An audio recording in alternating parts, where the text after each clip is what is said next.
வீடியோக்குள்ளே போகிறதுக்கு முன்னாடி நம்ம ராமச்சந்திரன் துர்கா என் யூடியூப் சேனல் சப்ஸ்கிரைப் பண்ணிக்கோங்க, பெல் பட்டனையும் கிளிக் பண்ணிக்கோங்க. மேலும் இந்த பதிவு பிடிச்சிருந்தால் லைக் பண்ணுங்கள், ஷேர் பண்ணுங்கள், கமெண்ட் பண்ணுங்கள். நன்றி.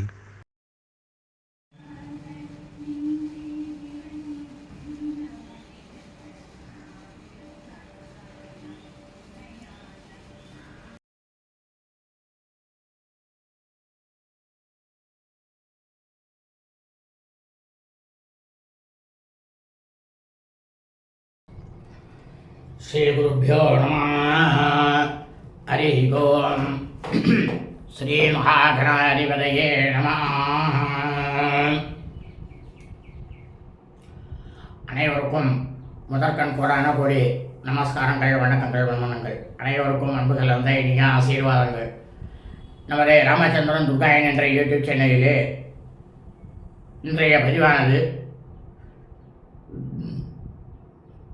பங்குனி மாதத்தில் நிகழவிருக்கும்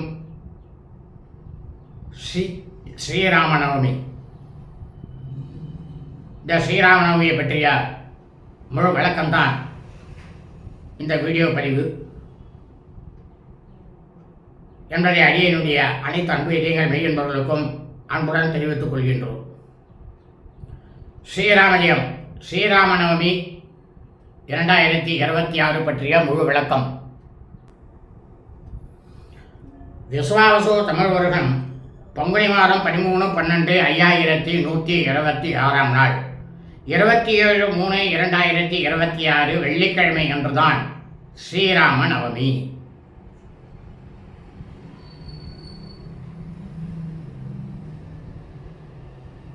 இன்றைய இந்த வீடியோ பதிவானது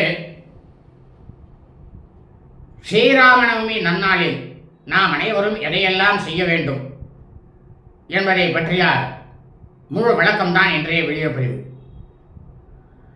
ஆகவே அடியனுடைய அனைத்து அன்பு இதயங்களும் மெய்யன்பர்களும் இந்த வீடியோ பதிவினை ஆரம்பம் முதல் கடைசி வரை முழுவதுமாக பார்த்து ஸ்ரீராமநவமி நன்னாளில் அதன் பிரகாரம் கடைபிடித்துக் கொண்டு ஸ்ரீ சீதாலட்சுமண பரத சத்ருக்கன அனுமத் சமேத ஸ்ரீ ராமச்சந்திரமூர்த்தியினுடைய பரிபூர்ண கிருபா கடாட்சத்தையும் பரிபூரண ஆசியையும் பெற்று தாங்களும் தங்களது குடும்பத்தை சார்ந்தவர்களும் மிக மிக மிக மிக க்ஷேமமாகவும் சௌக்கியமாகவும் சகல ஐஸ்வர்யத்துடனும் சத்சந்தான பாக்கியத்துடனும் இருக்க வேண்டுமாய் அன்புடன் கேட்டுக்கொள்கின்றேன்.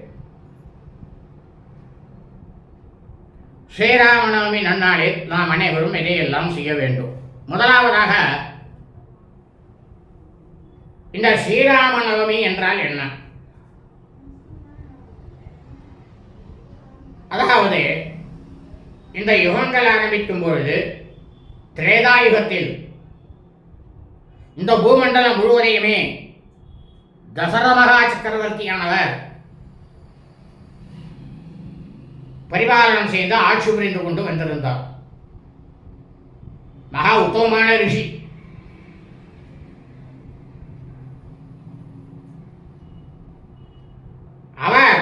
அவருக்கான புத்திர பாக்கியம் கிடையாது. அவருக்கு சம்சாரம், ஏகப்பட்ட சம்சாரம். ஆனா 3 பேருக்கு மட்டும்தான் அவர் விவாகம் பண்ணிட்டார். யாருனாக்கா முதல்ல கௌசல்யை விவாகம் பண்ணிட்டார். இரண்டாவதாக ஆசி நாயிகா கைகேயியை திருமணம் செய்து கொண்டார். அதன் பிறகு ஒரு நாட்டை வென்றுவிட்டு சுமித்ரியை விவாகம் செய்து கொண்டார். அதெல்லாம் எப்படின்னாக்கா ராஜாக்கள் ஒரு ராஜாவை ஒரு தேசத்தில் போய் யுத்தம் பண்ணுறனாக்க அந்த தேசத்தை தனக்கு கைப்பற்றுகிறார் அப்படின்னா அந்த தேசத்தில் இருக்கக்கூடிய அந்த ராஜாக்களினுடைய பெண்கள் யார் இருந்தாலும் இந்த ராஜாவை கல்யாணம் பண்ணிக்கணும். இதுதான் சத்திரிய தர்மம்.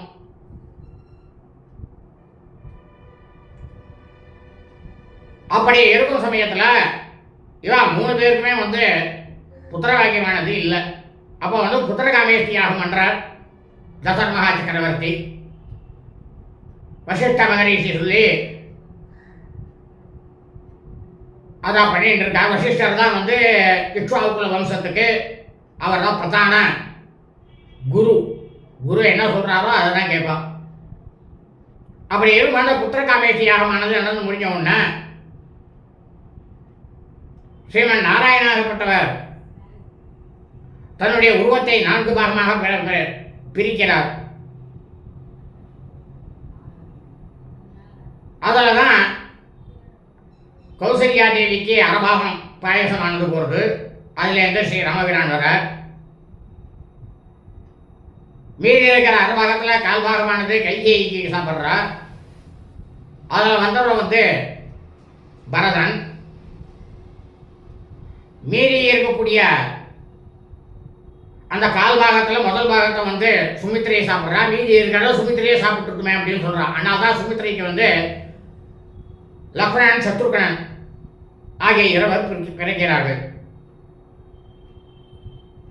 இதில் இந்த பங்குனி மாதம் நவமி திதியில புனர்வசு நட்சத்திரம் புனர்பூச நட்சத்திரம் 4ஆம் பாதத்தில் கடகராசியில் இந்த பூலோகத்தையே மனித பிறவிகளாக பிறந்த அனைவரையுமே தர்ம நெறியிலே அழைத்து சென்று அனைவருக்கும் தர்ம நெறியை ஒரு மனிதனாகப்பட்டவன் எப்படி வாழ வேண்டும் என்பதை எடுத்துரைத்து ஸ்ரீ ராமச்சந்திரமூர்த்தியாகப்பட்டவர் இந்த பூலோகத்தில் உள்ள அனைத்து மனித பிறவிகளாக பிறந்த அனைவரையுமே அவர் வைகுண்டத்துக்கு மோட்சம் கொடுத்து முக்தியை கொடுத்து அழைத்து கொண்டு சென்றார். அந்த பொன்னான நாள் தான் இந்த நாள், அவர் ஜனனம் எடுத்த நாள். அதனால அவருடைய இந்த பிறந்த நாள்ல நாம எல்லாரும் என்ன பண்ணணும்? நமது ராமச்சந்திரன் துர்காயன் என்ற யூடியூப் சேனலிலே ஸ்ரீ பாலவால்மீகி ராமாயணம் சுந்தரகாண்டம் என்கின்ற தலைப்பிலே சுந்தரகாண்டமானது பதிவிடப்பட்டு இருக்கின்றோம். அந்த சுந்தரகாண்டத்தில் உள்ள அனைத்து வீடியோ பதிவுகளையும் தங்களது கிரகங்களில் இன்றைய தினம் ஒலிக்க வையுங்கள். நமது ராமச்சந்திர துர்கா என்ற யூடியூப் சேனலிலே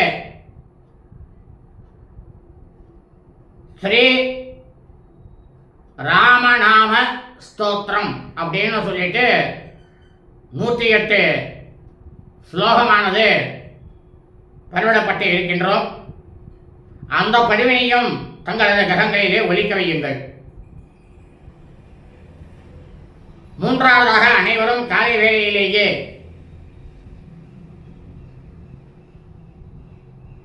ஸ்நானம் செய்துவிட்டு நமது பூஜை அறையிலே ஸ்ரீ சீதாலட்சுமண பரதசத்ருகன அனும சமேத ஸ்ரீ ராமச்சந்திரமூர்த்தியுடைய பட்டாபிஷேக சித்திரப்படம்னாக்கா நாம் இப்பெல்லாம் படம் வச்சுட்டு இருக்கோம். போனோம் நம்ம வீட்டில் நிறைய சுவாமி படம் மாட்டி வச்சுருக்கோம். அதுதான் சித்திரப்படம்னு பேர். அந்த படத்துக்கு நல்லா அலங்காரம் பண்ணி புஷ்பங்கள்லாம் போட்டு பிரமாதமாக அலங்காரம் பண்ணி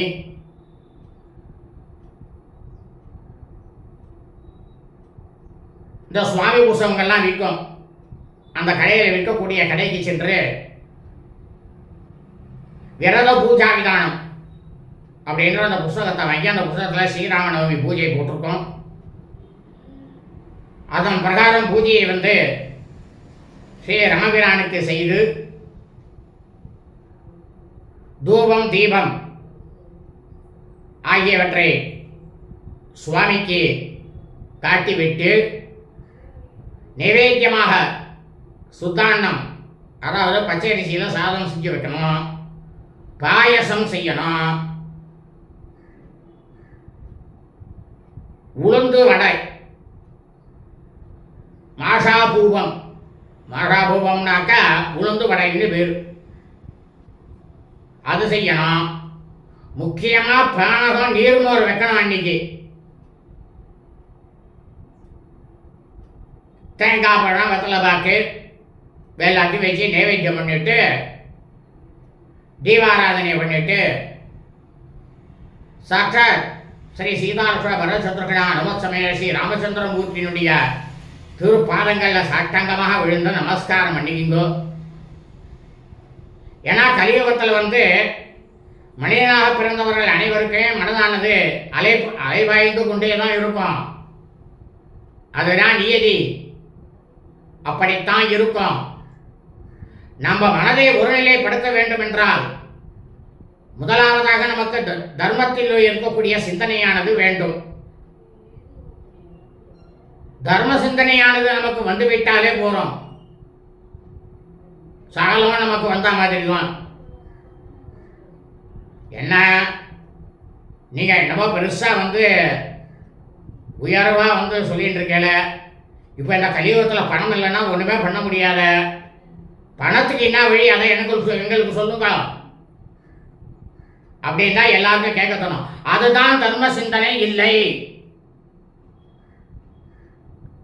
தர்ம சிந்தனைனா என்ன? பணமா? நவர். பணம் என்பது நமக்கு வாழ்க்கைக்கு தேவையான ஒரு அத்தியாவசிய, அது ஒரு பொருள், அவ்வளவுதான். ஒருவரை குறை சொல்லாமல் இருப்பது, மற்றவர்கள் மீது பொறாமைப்படாமல் இருப்பது, லோகத்தில் உள்ளவர்கள் அனைவரும் நன்றாக இருக்க வேண்டும், க்ஷேமமாக இருக்க வேண்டும் என்று நினைக்கும் ஒரே எண்ணம் தான் தர்மம்.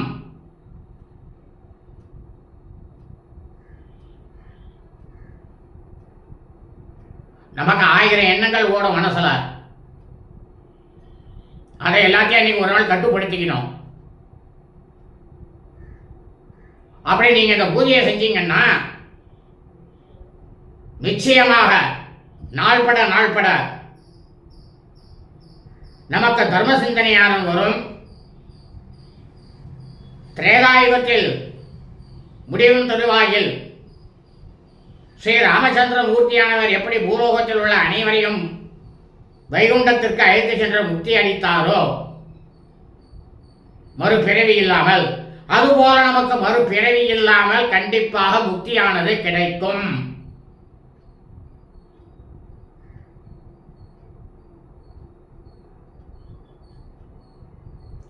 எது நம்ம மனுஷனா பிறந்ததுலேயே பெருசு தெரியுமா? ஒவ்வொரு மனிதனுக்கும் இந்த மனித பிறவியே போறோம், இதுக்கு மேற்கொண்டு நாம பிறவி எடுக்காம இருக்கணும், எந்த விதமான பிறவியும் இருக்கக்கூடாது, முக்தியானது கிடைக்கணும். அதுதான் பெரிய சொத்து, பல கோடிக்கு சொத்து. அதான்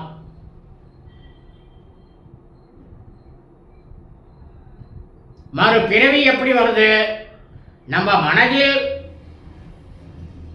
நாம் எண்ணக்கூடிய எண்ணங்களானது சரியாக இருந்து நேர்மையாக இருந்து நாம் நடந்து கொண்டோமே ஆனால் நமக்கு முக்தி கிடைக்கும். நாம் பாப்பங்களே செஞ்சுட்டு இருக்கோம் அப்படின்னாக்கா அந்த பாப்பத்துக்கு தகுந்த மாதிரி ஒவ்வொரு பாவத்துக்கும் 7 முறை அந்த மாதிரி பிறக்கணும். இப்ப எடுத்துக்காட்டுக்கு ஒன்று சொல்றேன். நாம இந்த புலால் சாப்பிட்றோம். எதுக்காக இந்த புலால் சாப்பிடக்கூடாதுன்னு சொன்னாங்கிறதுக்காக நான் உங்களுக்கு சொல்றேன். உங்க பேர்ல எந்த விதமான தவறும் எனக்கு இல்லை, தர்மசாஸ்திரத்தை சொல்றேன். எந்த விலங்கினங்களை நாம் சாப்பிடுகின்றோமோ அந்த விலங்கினங்கள் மாதிரி 7 முறை நாம் பிறவி எடுக்க வேண்டும்.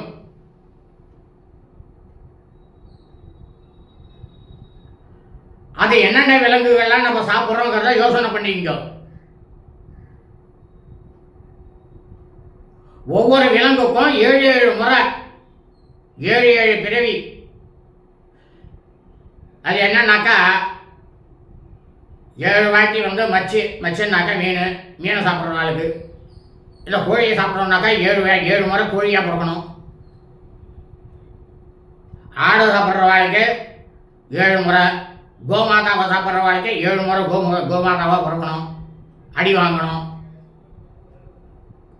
அந்த பாப்பங்களை எல்லாம் நம்ம கழிச்சுன்னு போனோம். ஆனா ஸ்ரீ ராமபிரான் என்ன சொல்ற? நேர்மையாக தர்ம சிந்தனையில் இருக்கக்கூடியவர்கள், நேர்மையாக நடக்கக்கூடியவர்கள், அவர்களுக்கு முக்தியானது நிச்சயமாக கிடைக்கும். இதைத்தான் ராமாயணமே சொல்கிறது. நம்ம சேனலில் ராமாயணமே பிரமாதமாக படிக்கிட்டு இருக்கோம். ஸ்ரீமத் பால வால்மீகி எழுதிய அந்த ராமாயணம். நிறைய பேர் ராமாயணம் எழுதியிருக்கா. ஆனால் வால்மீகி ராமாயணம் மாதிரி எந்த ராமாயணமும் கிடையாது. அதுதான் ஆதி சரித்திரம். பிரம்மாவே உபதேசம் பண்ணார் பால வால்மீகிக்கு. அதுதான் நம்ம சேனலில் படிக்கிட்டு இருக்கோம். ஆக அடியனுடைய அனைத்து அன்பீடங்கள் மெய்யன்பர்கள் அனைவருக்கும் மீண்டும் சொல்கின்றேன். இந்த வீடியோ பதிவிலே சொல்லப்பட்டுள்ள பிரகாரம் ஸ்ரீராமநவமி தினத்தன்று தாங்கள் அனைவரும் கடைபிடிக்க வேண்டுமா என்புடன் கேட்டுக்கொள்கின்றோம். வாழ்க வளமுடன் நலமுடன் இனிய ஆசீர்வாதங்கள். லோகா சமஸ்தா ஸ்கினோ பவந்து சுபமஸ்து ததாஸ்து.